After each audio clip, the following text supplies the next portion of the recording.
찬송가 305장입니다.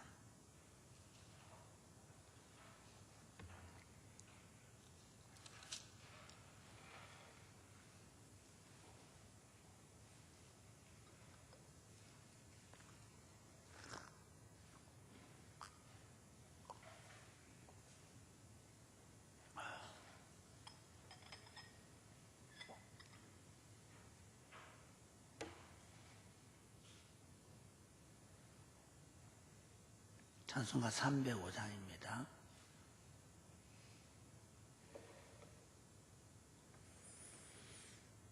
나 같은 죄인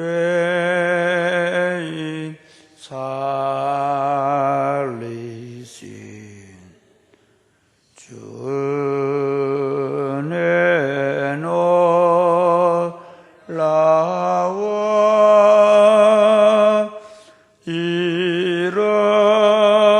잃었던 생명 찾았고 광명을 얻었네. 큰 죄악에서 건지신 주네 고마워.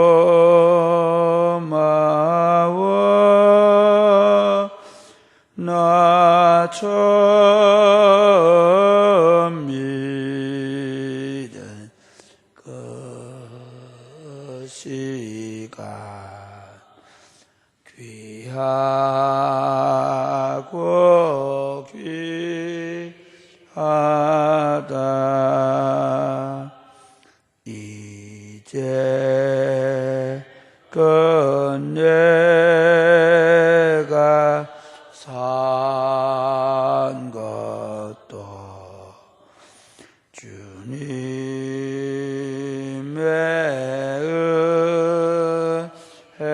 은혜라. 또 나를 장차 본향에 인도해 주시리.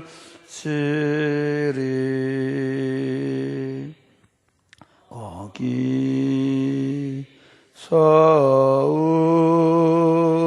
우리 영원히 주님의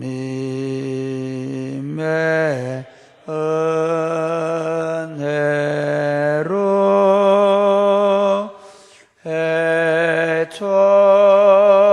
해처럼 밝게 살면서 주 찬양하리라.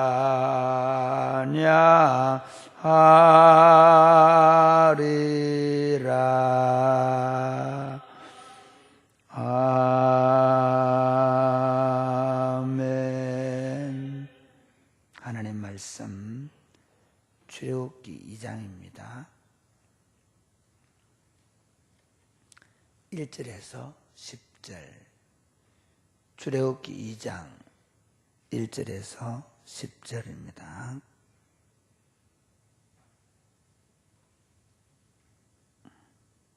서로 교독하시겠습니다. 레위 가족 중 한 사람이 가서 레위 여자에게 장가들어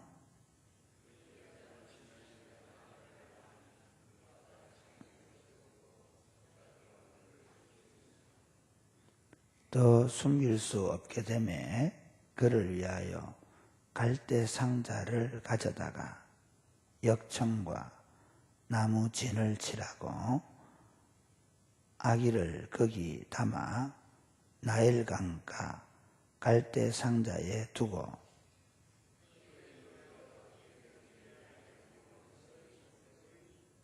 바로의 딸이 목욕하러 나일강으로 내려오고 시녀들은 나일강가를 거닐 때에 그가 갈대 사이의 상자를 보고 시녀를 보내어 가져다가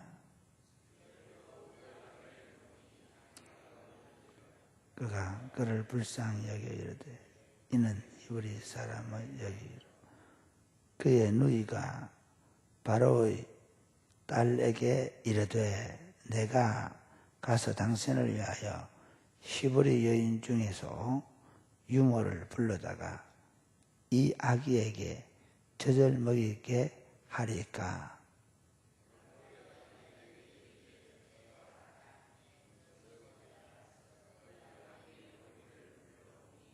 바로의 딸이 그에게 이르되 이 아기를 데려다가 나를 위하여 젖을 먹이라. 내가 그 싹스를 주리라. 여인이 아기를 데려다가 젖을 먹이더니 그가 그의 아들이 되니라. 그가 그의 이름 모쉐라 하여 이르되 이는 내가 그를 물에서 건져내었음이라 하였더라. 아멘.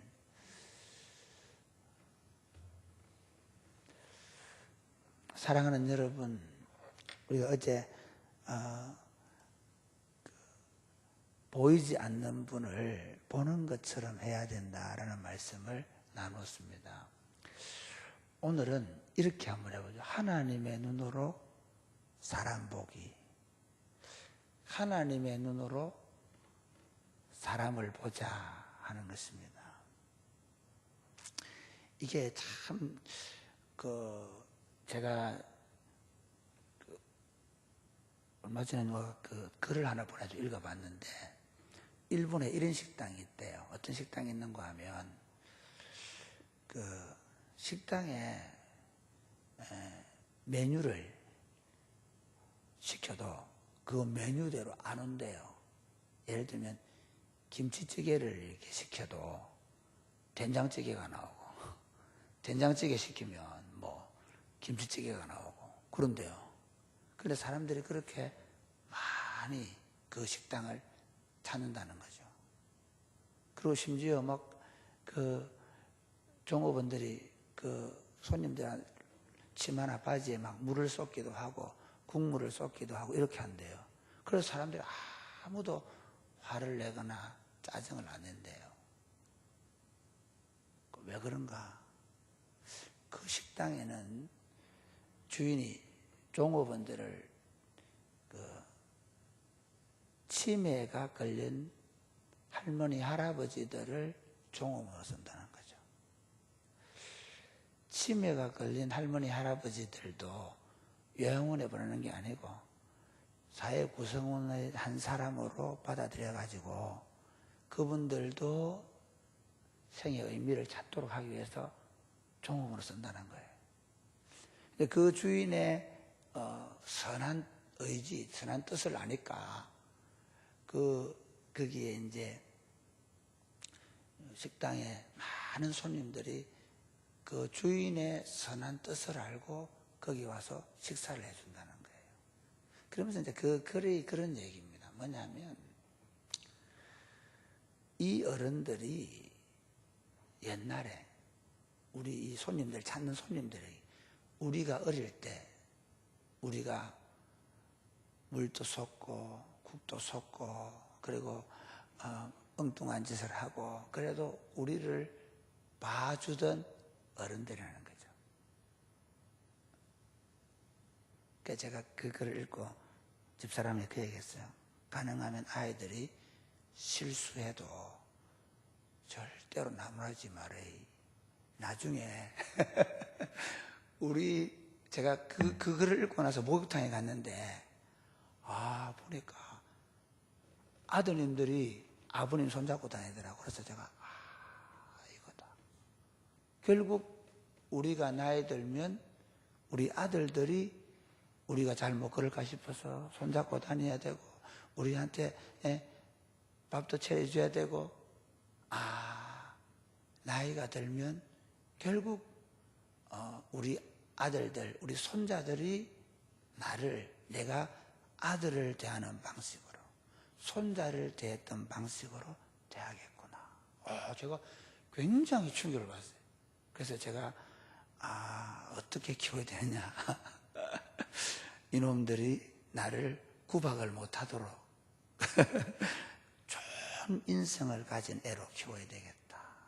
어째 보면 지금 우리 부모님에게 좀 폭언을 하거나 폭행을 하거나 그런 일들이 심심치 않게 우리 사회에 일어나는데, 가만히 보면 혹시 자라는 과정에서 이 아들, 딸들이 엄마 아빠가 그 아이의 마음을, 심성을 곱고 이렇게 다른 사람을 배려하고 다른 사람을 사랑하도록 키우지 못한 것이 아닌가, 그런 생각이 들어서 이제부터 제가 정말 더 아기들한테 조심하도록 하려고. 우리 아이만 아니라 우리 교회 아이들은. 왜냐하면 이 아이들이 사회의 구성원이 될 거니까. 그런 차원에서 오늘 본문을 보면 굉장히 놀라운 사실이 있습니다. 그 당시에 이제 애굽의 왕이 남자아이가 나면 다 나일강에 빠뜨리라 하고 명령을 내렸죠. 그런데 한 레위인이 한 레위 여자에게 장가를 들어서 아이를 낳았는데 그가 잘생긴 것을 보고, 그렇게 얘기하거든요. 여기 잘생겼다는 말은 그냥 얼굴이 예쁘다 그런 뜻은 아닙니다. 물론 자기 아이 안 예쁜 엄마 아빠가 어디 있겠습니까? 그죠? 그런데 여기서 말하는 건 뭔가 하면, 히브리서에 보면 믿음으로 모세가 낳았을 때에 그 부모가 아름다운 아이임을 보고 석 달 동안 숨겼다, 그렇게 얘기하고, 사도행전에 보면 서대반도 그 마지막 돌에 맞아 죽기 전에 설교하면서 그때에 모세가 낳았는데 하나님 보시기에 아름다운 아이인지라. 그러니까 이 히브리서하고 사도행전을 그리고 출애굽기를 종합해 보면 하나님의 눈으로 이 아이를 보는 거예요. 하나님의 눈으로 사람을 보는 겁니다. 할렐루야. 오늘날 여러분 세상을 한번 보십시오. 오늘날 세상은 어떻게 봅니까? 돈으로 사람을 봅니다. 돈으로. 그러니까 사람을 볼 때 이 사람이 나에게 어떤 이익이 될 것인가, 자신의 이해관계로 사람을 보도록 우리는 훈련이 되어 있습니다. 그래서 나에게 도움이 되면 좋은 사람이 되고, 나에게 도움이 안 되면 그냥 아무렇게나 돼도 되는, 심지어 나에게 내가 모르는 사람은 끌고 가서 죽여도 되는, 심지어 아는 친구 딸도 그렇게 하는데, 왜 그런가? 우리 눈이, 사람을 바라보는 눈에 대한 훈련이 안 되는 겁니다. 제가 목회를 하면서 이런 훈련을 우리가 잘 해야 된다. 사람을 잘 봐야 된다. 하나님의 눈으로 사람을 봐야 된다. 여러분, 우리 장로님들, 권사님들, 집사님들, 손자, 손녀들 오지 않습니까? 이거 뭐 하겠노? 이거 커가지고 내 나이가 이제 이리 됐는데, 그렇게 생각하지 마시고, 이제부터 어떻게 해요? 그 아이 하나하나를 하나님의 눈으로 보는 거예요. 나오미가 룻에게, 나 소망 없다. 아니, 따라와 소망 없다 그랬는데, 그 룻이 들어와서 그 집안에 다윗의 혈통을 이어주는 집안이 되거든요. 그러니까, 우리가 아이도 마찬가지. 특히 우리 여러분 아이들 대할 때 참 중요합니다. 제가 어제 우리 교회에 제주도에서 오는 친구가 하나 있어요. 그 친구 이제 우리 엄마한테 부탁 좀 해달래서 제가 전화를 했습니다. 정경 수련회하고 전도행 보내달라고 그런 전화를 했는데 너무 고마워하더라고요. 왜냐하면 그 자매가 어릴 때 6살 때인가 교통사고가 나가지고 자기는 죽었다 살아났다 하더라고요. 이쪽 약간 장애가 있어요. 그러다 보니까 육체장애도 있고 약간 공부를 잘 하지 못하는, 그래서 이렇게 하여튼 대학을 오긴 왔는데 하나님 은혜로 왔다 하더라고요. 그러면서 하는 얘기가, 목사님 짐이 안 되겠습니까? 그래, 짐이. 이번에 전도여행 가는데 경영이라는 친구가, 휠체어 타는 친구가 간다 하더라고요. 그래서 문자가 왔더라고요. 목사님, 저 가고 싶은데 친구들의 짐이 안 되겠습니까? 그랬습니다. 근데 참 재미있는 건요, 옛날에 세별이라는 친구가 우리 교회 나왔죠. 대구대 다니던 친구가. 근데 그 친구가 가가지고 은지라는 애를 우리 교회에 이렇게 소개를 해서 자기 교회 애를. 우리는 그냥 그 애 하나를 이렇게 해줬는데, 수련회 같이 하만에 저 어린이 갈 때 같이 가고 그랬거든요. 그때. 그랬는데 여러분 참 놀라운, 걔가 그 대구대 특수교육 가게 되니까 은지가 꼭 사랑이 꼽히는 교회 가라고. 그 교회 가면 된다. 그러니까 경영이라는 친구도 사실은 소개를 받고 온 거예요.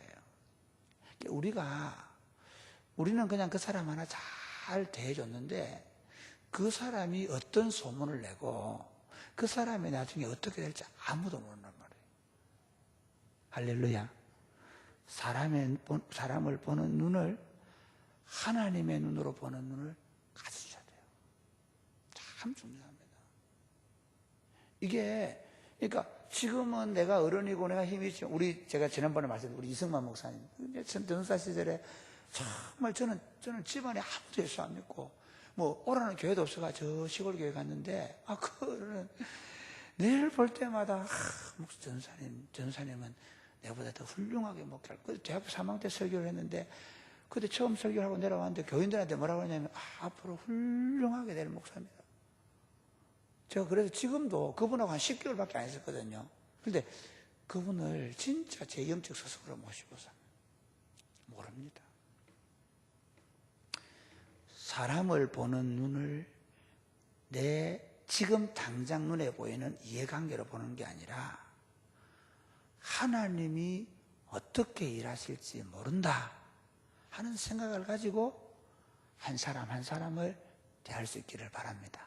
할렐루야.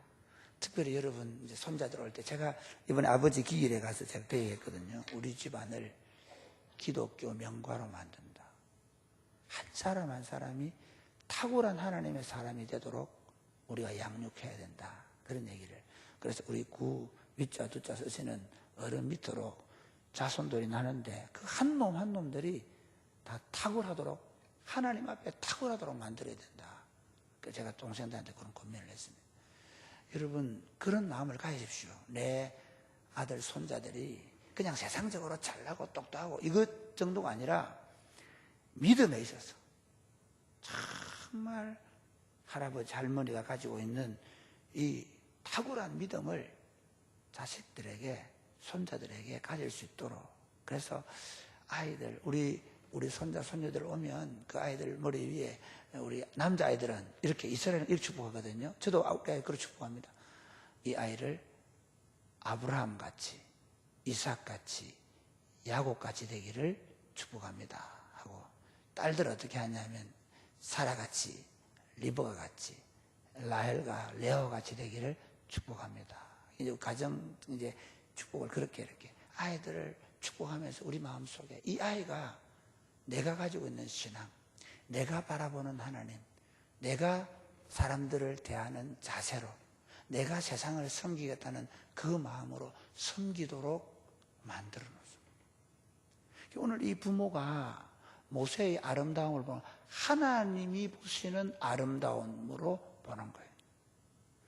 그 시대에 부모들이 다 해버렸는데, 이 부모만 이 아이를 하나님이 보는 눈으로 보고 목숨을 걸고 이 아이를 지켜냅니다. 3개월 지켜내고, 그 다음에 3개월 지나면 애 소리가 커지니까 애를 더 이상 못 키우죠. 왜냐면 애 울면 이제 확인하러 들어올 수 있으니까, 이집트 경찰들이. 그러니까 어떻게 합니까? 갈대 상자에 엮어서 나일강가에 빠뜨리는, 그 나일강, 거기가 어디냐면 그 여성들의 정결례를 행하는 곳입니다. 그냥 아무것나 부르는 게 아니고 여성들이 정결례를 행하는 곳에, 그러니까 나일강은 신성한 강이거든요. 거기에 고위층 여자들이 와서 정결례를 행하는 겁니다. 아마 바로의 공주가 남자아이가 없었던가 봐요. 이게 그냥 이루어지는 일이 아닙니다. 그냥 아이 보고 예쁜 게 아니고 아마 남자아이가, 왜냐하면 바로의 공주도 왕위 서열을 가질 수 있는 어떤 순서, 모세가 사실은 애굽의 왕위 서열을 가질 수가 있는 사람이었습니다. 왕위 서열 몇 번째. 그러니까 이 공주가 아마 아들이 없는 상태에서, 그리고 정결례를 행한다. 이 정결, 한번 가만히 생각해 보십시오. 여성들이 정결례를 행한다는 의미는 어떤 의미인가 하면, 이번에도 아이를 안 가졌다는 거죠. 그런 상실감. 바로의 공주가 그러니까 앳된 소녀라고 볼 수 없습니다. 아마 나름대로 권력 욕망이 강한 여자일 것입니다. 권력의 욕망이 강한 여자인데 이번에도 아기를 갖지 않은, 이게 마지막 정결례가 될 수도 있는 거예요.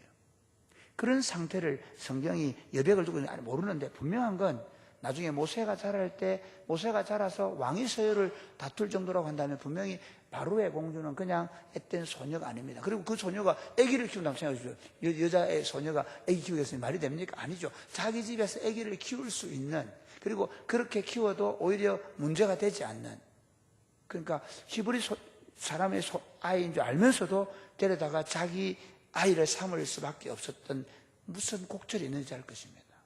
하나님은 그렇게 인도하시는 거죠. 여러분 보십시오. 내가 사람을 섬기고 대할 때 내가 다 책임지지 않아도 됩니다. 나는 내게 주어진 시간, 내게 주어진 여건만큼만 하나님의 눈으로 사람을 보고 그렇게 사람을 대해주면 하나님이 그 아이를 책임지실 것이고 하나님이 그 아이를 인도해 가실 것입니다. 사실 이 모세는요, 재밌는 게 예수님의 가신 길을 그대로 모세의 길을 갑니다. 예수님도 사실은 이렇게 한 아이가 태어났을 때 어떤 일이 벌어집니까? 헤롯 왕이 죽이려고 하는 거예요. 가만히 보십시오. 바로가 남자아이를 다 죽이라는 명령을 내렸죠. 그죠? 그런데 예수님도 보십시오. 태어났을 때 그 지역에 있는 남자아이를 다 죽이도록 헤롯이 명령합니다. 그렇죠? 그래서 어디로 갑니까? 애굽으로 가죠. 애굽으로. 나일강에서 모세를 건져서 구원자를 삼았던 것처럼 예수님을 애굽으로 가게 하는 게 모세의 길이 예수님의 길을 보여주는 겁니다. 그게 이제 성경학자들이 보는 예수님의 길은, 그러니까 결국 유대인들이 성경을 읽을 때 이건 구원자 모세의 길인데, 그래서 메시아가 되는 거예요. 말씀을 맺겠습니다. 사랑하는 여러분, 모릅니다. 사람 어떻게 될지 모릅니다.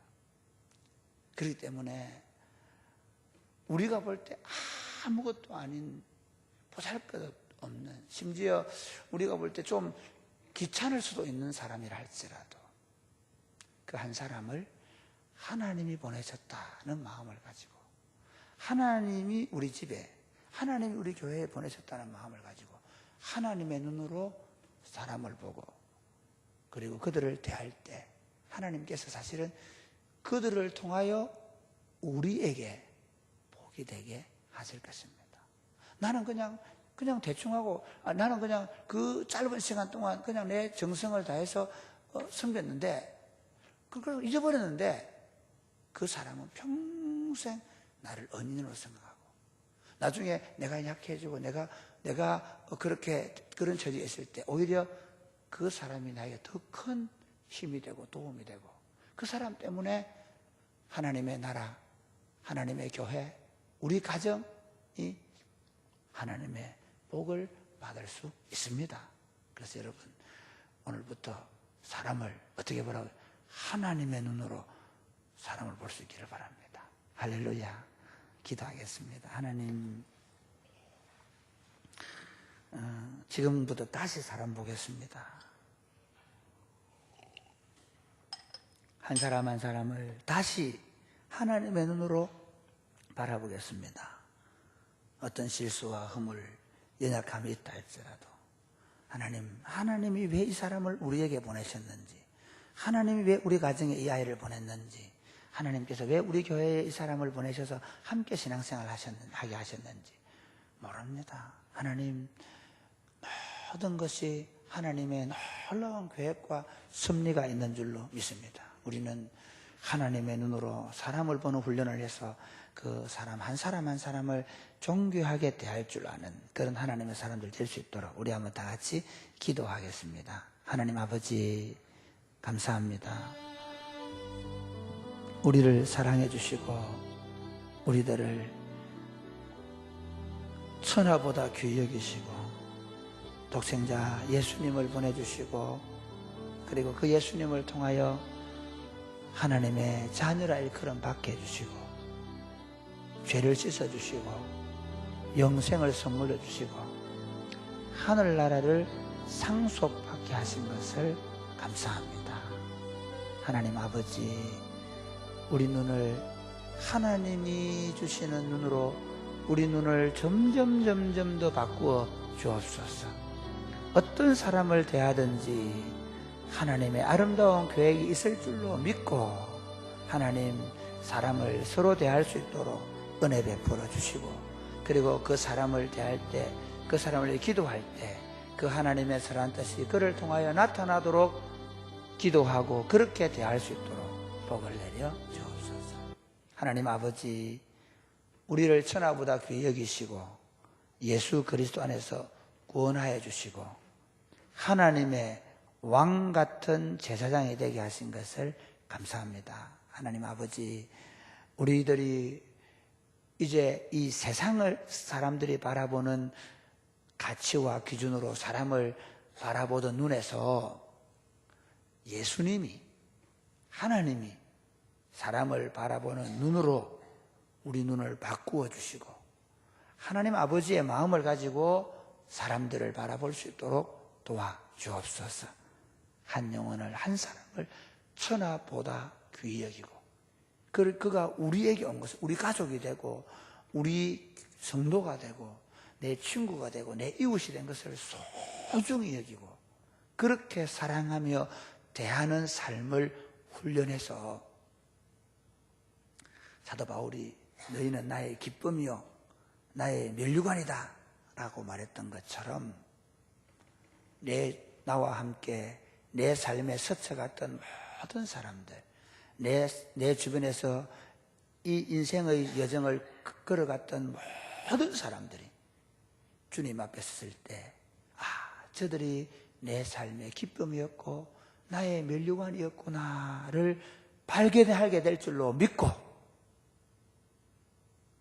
내 주변에 있는 사람들을 그렇게 대하면서 서로 사랑하며 하나님의 나라를 세워가는 교회와 가정이 되게 하여 주옵소서. 우리 이웃 가운데 그런